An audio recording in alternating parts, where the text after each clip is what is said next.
Hi, this is Jessica Brown, and I'll be discussing Egypt's media market. First, I'll cover the background, then economy, and finally, the media landscape within Egypt. So what's going on with Egypt? They've been in the news quite a bit lately.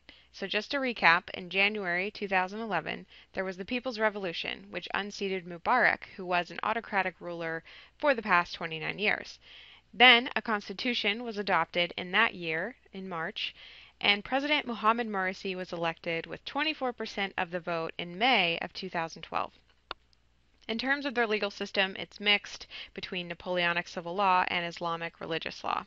And a sizable educated middle class is offering quite a bit of human capital in order to have a well-functioning and dynamic political system.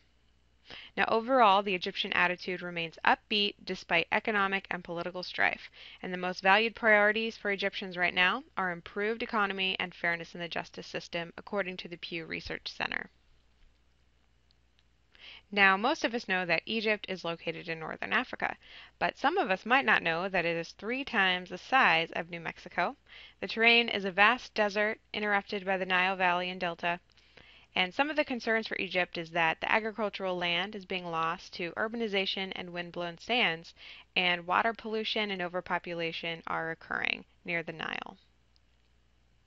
In terms of social institutions within Egypt, there are universities, agriculture, environmental institutions, science and health foundations, nuclear and petroleum research institutions, education, transportation, and so forth. There was a study conducted by Bryson and Lee talking about the revolution and its impact on institutions. And the conclusion was that citizens now have a sense that their chance is here to transform the institution and practices that were previously inhibited by political, social, and economic opportunities because the institutions were more so state-run. In terms of religion and aesthetics, Egypt is mostly comprised of Muslims, around 85 to 90%, and those Muslims are Sunnis, and 6% of the population are Christians. And Egyptian aesthetics is comprised of historic layers that range from the Roman Empire to the Islamic dynasty. Living conditions. Urban population is 43% of the total population, and unemployment is 12%, so they're 127th in the world. And there is 20% of the population below the poverty line. Now, language. Egypt's official language is literary Arabic. However, Egyptian Arabic is the most commonly spoken language. English is the most commonly used foreign language, and the literacy rate is 72%. Now let's talk about money. Economy. After the unrest erupted in January 2011, the Egyptian government drastically increased its social spending to address public dissatisfaction, but political uncertainty at the same time caused economic growth to slow significantly, reducing government's revenues. And tourism, manufacturing, construction has been one of the hardest hit sectors of the Egyptian economy, and the economy is likely to remain slow and stagnant throughout 2012, according to the CIA, and the government is utilizing foreign exchange reserves to support the Egyptian pound, and Egypt may be seeking a loan from the International Monetary Fund. In terms of more statistics, population just over 83 million. Unemployment, as I said, is at 12%. And 20% are below the poverty line. Now, economic statistics and activities, 231 billion in GDP, and that brings Egypt to the 27th largest in world purchasing power, and their GDP is growing at a rate of 1.8%. Science and technology. The internet is a big technology growth area for Egypt, and it grew from less than 1% in 2000 to 24% in 2009. Now, channels of distribution, there are 72 airports, there's various railways, roadways, waterways, and e-commerce. Now let's discuss media, which is what this presentation is about.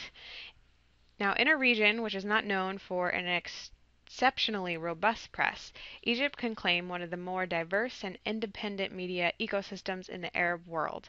In print and via broadcast, citizens can choose from a range of perspectives and outlets. Online, A growing movement of bloggers and commentators led by Harvard's Berkman named Egypt the most active online journalist community in the Middle East. So there are 24% of Egyptians that use the internet, so that's around 20 million. However, there are 91% of Egyptians that use mobile cellular phones.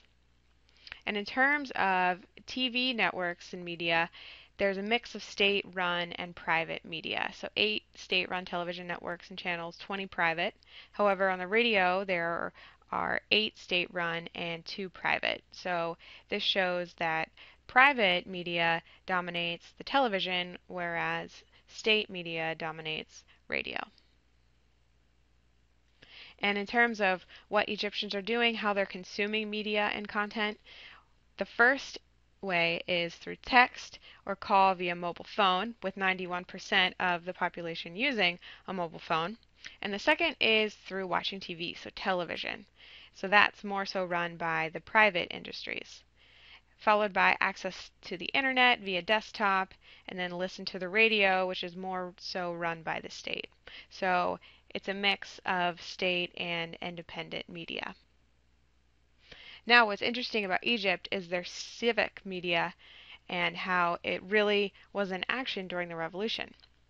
So MIT describes civic media as any form of communication that strengthens the social bonds within a community or creates a strong sense of civic engagement among its residents. So basically, it's residents, people, civilians doing their own media and uniting for a cause. Now, this is a clear example in Egypt in 2011 during the revolution. I'll walk you through this case study. So Mubarak, he felt like he was losing control of the state media. They started to post negative articles about him and also negative cartoons. For example, this one on the top left is a political cartoon that's mocking the corruption of Egypt under Mubarak.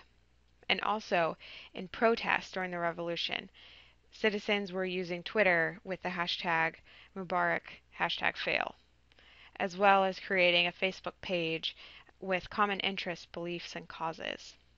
So this shows digital activism by the citizens and civic media. So what happened as a response to that civic media? Well, Mubarak shut down the internet for Egypt for an entire week. And this graph shows you the activity decrease of internet usage during that time. Once the revolution ended and media could go back to being non-censored, there were anti-Mubarak cartoons featured in Egypt's newspaper this past year to celebrate the one-year revolution anniversary. However, right now, the censorship does continue. And this summer, on August 12th, there was the Egyptian newspaper, Al Jazeera, which was censored because of an insult to the president. Now, in August, so a couple days later, August 18th, the Minister of Information said that the coming months will see a change in content produced by the Egyptian Radio and Television Union. Therefore, censorship was going to be put in place to these state-run media outlets. Now, a couple days later, on August 23rd, we have a report that a journalist has been jailed for comments written negatively about the administration in Egypt. He said this is a sad day for media freedom in Egypt because, for the first time since January 2011 revolution, a professional journalist has been jailed for what he has written. So the censorship continues in the state-run media within Egypt.